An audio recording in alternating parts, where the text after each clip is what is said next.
أهلا بيكم في مطبخ سلوى جودة. أرجو الاشتراك في قناتي وتفعيل الجرس، وما تنسوش اللايك والشير وتعليقاتكم الجميلة. وتعالوا نشوف وصفة النهاردة.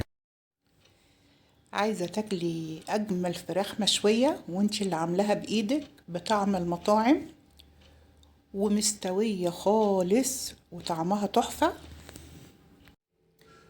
مش مدمدمة ولا هتقرفي وانتي بتاكليها، تحفة.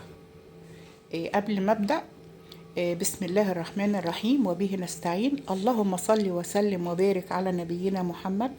اللهم اجعل يومنا عاطر بذكر الله. اهلا بيكم حبايبي في مطبخ سلوى جودة، يا رب تكونوا كلكم بخير وفي احسن حال. شفتوا بقى الفراخ الجميلة دي؟ يلا بينا بقى عشان ما اطولش عليكم نشوف عملناها ازاي. هنا جايبة عندي فراخ، وضروري ضروري تكون الفراخ بايتة في التلاجة، ما ينفعش نجيبها سخنة ونعملها في نفس اليوم. هتلاقيها بتشد معاكي ومجلدة وطعمها مش حلو، وكتير بيشتكوا الشكوى دي. ضروري تبات ليلة في التلاجة. تمام. أول حاجة بقى، غسلت الفراخ بالدقيق والملح، ولو في شوية جنزبيل حطي. اسيبها تتصفى خالص وتشمع معايا، وانتوا شايفينها في الفيديو اهي باينه ناشفه مشمعه. واخلي العظم من تحت واللحم من فوق.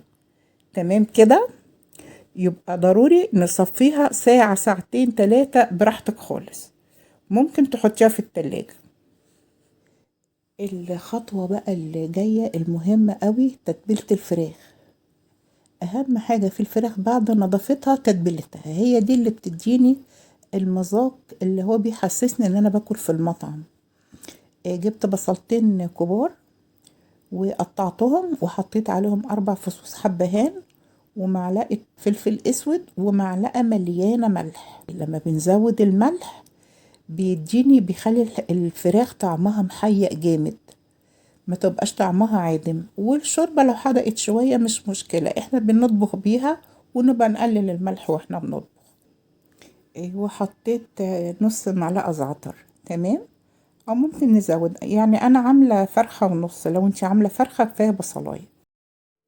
المعيار بالمعلقة الصغيرة بتاعت الشاي.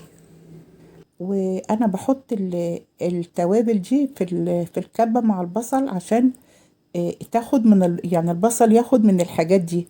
كانوا زمان يمسكوا الحاجات كده يعصروا البصلة بالتوابل. لا، في الكبة اسهل لك والحبهان هيتقشر.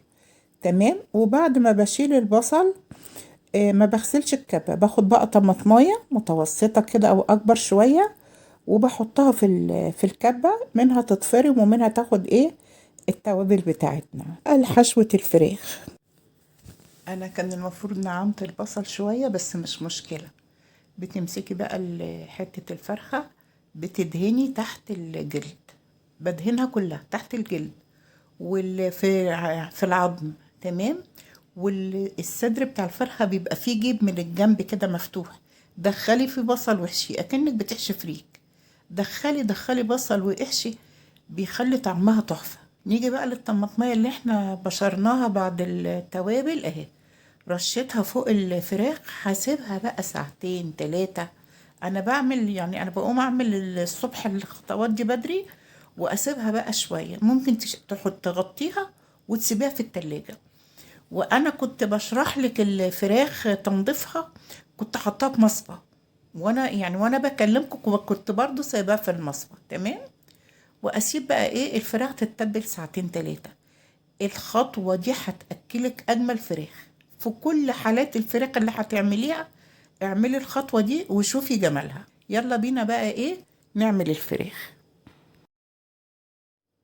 أنا حطيت الحلة على النار ومعايا هنا فصين مستكة، ومعايا كام حباية كبابة صيني اللي هي البهار الحلو، ومعايا فاكرين وصفة التوابل. انا شلت النخالة بتاعت البهارات، بنزل بشوية على الفراخ، ونزلت بكام فص او كام حباية مسمار اللي هو القرنفل، بس هو ما تصورش. نزلت بكام وحدية كده. وغسلت ورقتين لوري او 3 4 ورقات لوري، زي لو الورق صغير زي اللي معايا ده، وبنزل بيهم. وانا مش هقلب الفراخ ولا حاجة، انا بس يعني برفع كده بشوف ميتها نشفت ولا لا. انا سايباها بقى كده ايه، وتخلي العظم من تحت واللحم من فوق. لما تيجي تسلقي الفراخ تخلي العظم من تحت. وانا غليت مية اهو، لما الفراخ نزلت ميتها وشربتها، كنت بغلي مية، بنزل اهو بالمية المغلية على الفراخ. تمام، وهي كده خدت التتبيلة بتاعتها كلها، واغطيها واحطها على، يعني اهدي بقى النار خالص. لو عندك جزر حطي في مية سلق الفراخ، لو عندك عود كرفس حطيه، هيخليها اجمل شوربة. الفراخ بتاعتي بقى استوت اهي، واصفيها كويس كده بالمقصوصة. واحيانا الوراك بتستوي والصدر بيبقى ني شوية.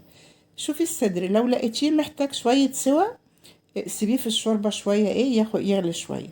وفي نصيحة بقى، اول ما الفراخ تستوي طلعيها على طول. لو سبتيها في الشوربة هتتهري وهتبقى هريسة.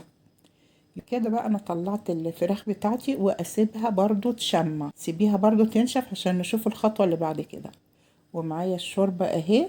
ضروري بقى الشوربة نصفيها، يعني انا ما نزودش شوربة على الطبيخ. بكل الحاجات اللي فيها دي هيبقى شكلها مش لطيف خالص. واللي طلع من الشوربة التصفية دي كنز. هتسيبيه لما يبرد وتفرزيه، وتابعيني وشوفي مدى الاستخدامات اللي بستخدمها بالخلاصة اللي احنا بنطلعها من الشوربة. نيجي بقى لتتبيلة الشوي. معايا هنا بنزل بحبة زيت، وفي معلومة جميلة هقولها لك دلوقتي بس بعد ما نخلص تتبيلة الشوي.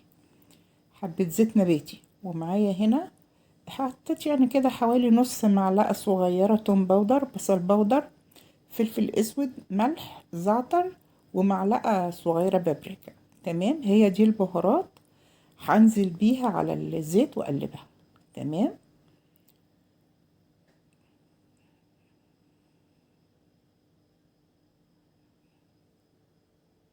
ونزلت بحبة دبس رمان، مش ضروري اي حاجة مش موجودة، مش ضروري خالص. انا دلوقتي هقولك نعمل ايه. انا عندي بقى دبس رمان، نزلت كده بحبة صغيرين.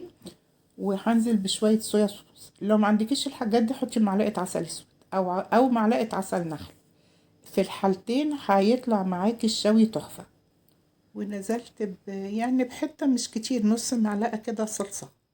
الصلصة اللي هي المعلبة، لو ما فيش مش مشكلة زودي بابريكا شوية. وادهن بقى الفراخ بتاعتي بعد ما قلبت الخلطة دي حلوة قوي. ادهن بقى الفراخ على الوشين. ادي اهو بهدهنها من فوق، ودلوقتي هقلبها ايه، وادهنها من تحت بس كده، واسيبها شوية. عايزة اقولك بقى على حاجة. انا ساعات بشويها كده من غير اي حاجه، زي ما انتي شفتيها كده، بعد ما طلعت من الشوربه وشمعت بشويها بس ما بحطلهاش حاجه. بتبقى تحفه. صدقوني بتبقى تحفه تحفه، يعني لو مش عايزه تعملي الخطوه دي ما تعمليهاش. تمام. اعمليها كده، طلعيها كده تشمع وشويها.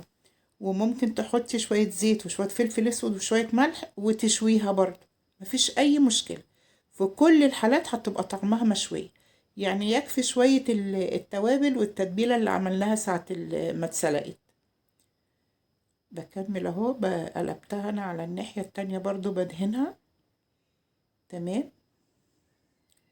وممكن اسيبها يعني تتبل شوية، يعني انا بقولك انا ببدأ بدري، وبسيب الحاجة تتبل براحتها. وادي بقى الشواية الستانلس بتاعتي. هي دي بقى سر الشوي، هي الشواية دي. ولو مش موجودة هقولك هتعملي ايه. انا اهو بس حطيت اهو في الشواية. بس الشواية ضروري تحطي فيها شوية مية عشان تسخن. لو سبتيها تسخن كده على الفاضي هتتحرق وتتخرم منك. نحط شوية مية كده يغلوا فيها عشان تسخن قوي. واحط الفراخ على ناحية العظم، عشان لو حطيتيه على ناحية اللحم من دلوقتي هتلزق. نسيبها لما تسخن شوية، وبعد كده نقلب. يبقى انا كده ايه، حطيت العظم من تحت واللحم من فوق. وخلاص اهي اتشوت. الناحية دي اتشوت اهي وقلبتها. وانا ما غطيتهاش لان احنا مش محتاجين ان احنا نكتمها والبخار يبقى جواها عشان انا مش هسويها. فانا بقى سبت الغطا ما غطيتهاش وبشويها بالطريقة دي. طب افرضي بقى ما عندناش احنا بقى الشواية دي، نعمل ايه؟ هنسخن الفرن قوي وندخلها تحت شواية الفرن كده على الوشين، ونعمل طشة في الفحم العادية اللي احنا متعودين عليها. بنحط حبة زيت في طبق معدن صغير ونعمل الطشة اللي انتوا عارفينها. وبكده هتاكلي اجمل فراخ مشوية معمولة ببيتك ومتنضفة على ايدك. اكلة نظيفة مستوية طعمها تحفة تحفة تحفة. جنبها بقى سلطة طحينة، سلطة خضراء، حبة مكرونة، زي ما انت عايزة. يا رب اكون قدرت افيدكم. استودعكم الله واشوفكم على خير في وصفة جديدة من مطبخ سلوى.